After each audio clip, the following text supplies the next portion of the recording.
Ashley, when you hear that camera go. Okay, what is the first thing you think of when you hear the word corn? Anybody?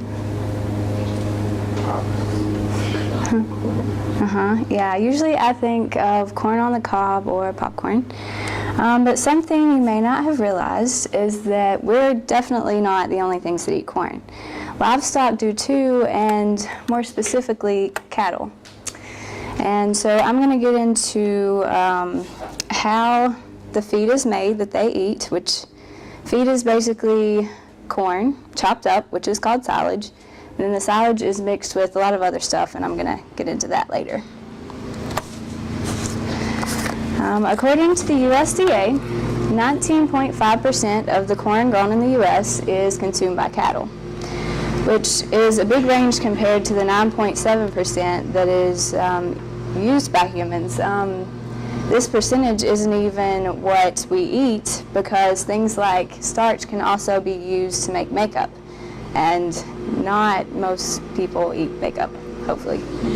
But so cattle, even out of livestock, eat most of the corn. And now I'm going to explain the process of how a simple stalk of corn can be made into the feed. So first of all, of course, you have to plant the corn and let it grow for about 5 months. And then once it gets about 7 feet tall, which will be at the end of 5 months, you have to test it for maturity. And the way you do this is you look at the stalk, and then you find the ear on the stalk of corn right here, and you open it up to look at the pieces of corn, and you stick a knife in it to see how juicy it is. Because you don't want it as juicy as what we would eat. You want it a little more firm than that, but also you don't want it rock hard either. And so whenever it's finally mature, it's corn cutting time, which is what we like to call it at my house.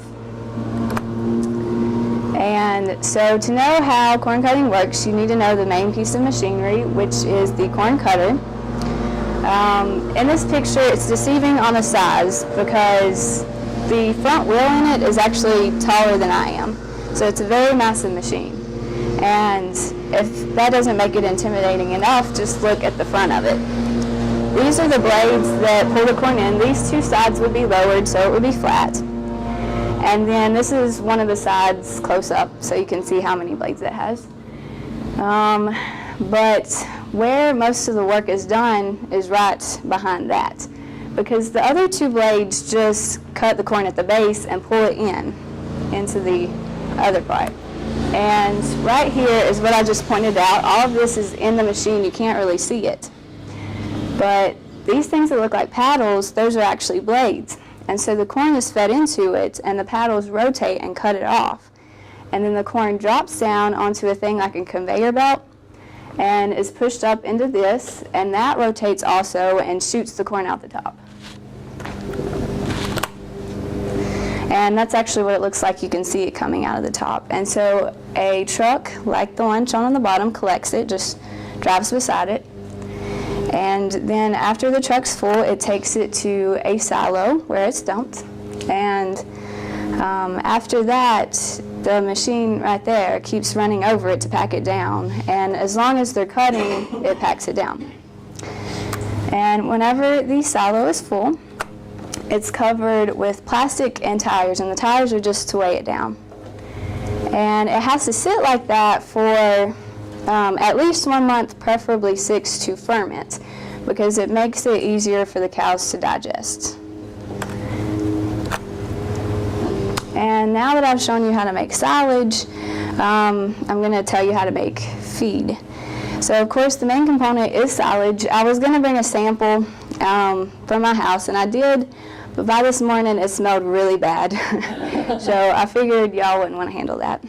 But I did bring cottonseed, which is right here. And I'm going to pass it around, and you can open it up and fill it if you want to. So that's dumped in with silage, and also a soy mixture is dumped in there, and it's made out of hominy, which is pretty much what grits are made out of. soy hulls, and the Steelers grain, which is just another type of corn that's more dry and more finely chopped. And if you want to open it and smell it, you can do that because it has a peculiar smell to it. All of these components make for good feed, but also a happy cow.